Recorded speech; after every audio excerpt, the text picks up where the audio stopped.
কখনো কি ভেবেছো কেন ধনী মানুষ আরো ধনী হচ্ছে আর গরিব মানুষ গরিবই থেকে যাচ্ছে? সমস্যা কি শুধু টাকার? তুমি কি মনে করো ধনী মানুষেরা শুধু ভাগ্যবান, নাকি ওদের ধনী হওয়ার পেছনে রয়েছে বিশেষ কিছু অভ্যাস? আজ তোমার জন্য একটা সিক্রেট আছে যা তোমার জীবন বদলে দিতে পারে। তুমি হয়তো স্বপ্ন দেখো একদিন বড় কিছু করার, কিন্তু তুমি জানো না সঠিক পথ। আজ তোমার সামনে এমন একটা উপায় শেয়ার করব যেটা হয়তো শুরুতে ছোট মনে হবে, কিন্তু এটা তোমার ভবিষ্যৎ বদলে দিতে পারে। তবে চলুন ভিডিওটি শুরু করি। ধনী মানুষেরা কিভাবে ধনী হয়? কারণ তারা টাকাকে শুধু খরচ করার জন্য নয়, ইনভেস্ট করার জন্য ব্যবহার করে। ধনী মানুষেরা টাকাকে শুধু খরচ করার জন্য ব্যবহার করে না, তারা এটাকে দেখে একটা সুযোগ হিসেবে, আর এই সুযোগ তাদেরকে আরো আয় এনে দেয়।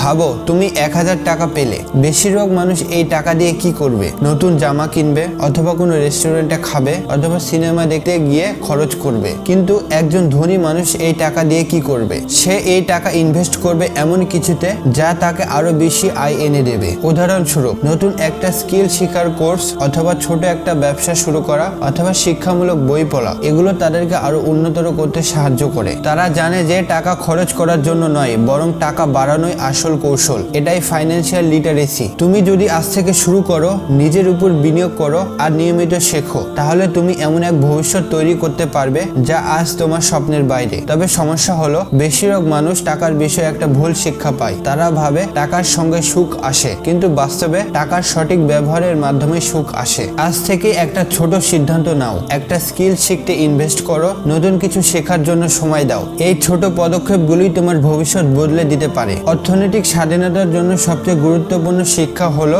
টাকার বিষয়ে সঠিক শিক্ষা। ভিডিওটা ভালো লাগলে কমেন্টে তোমার মতামত জানাও, বন্ধুদের সঙ্গে শেয়ার করতে পারো। মনে রাখো আজকের ছোট সিদ্ধান্ত তোমার ভবিষ্যৎ পাল্টে দিতে পারে। দেখা হচ্ছে পরবর্তী ভিডিওতে।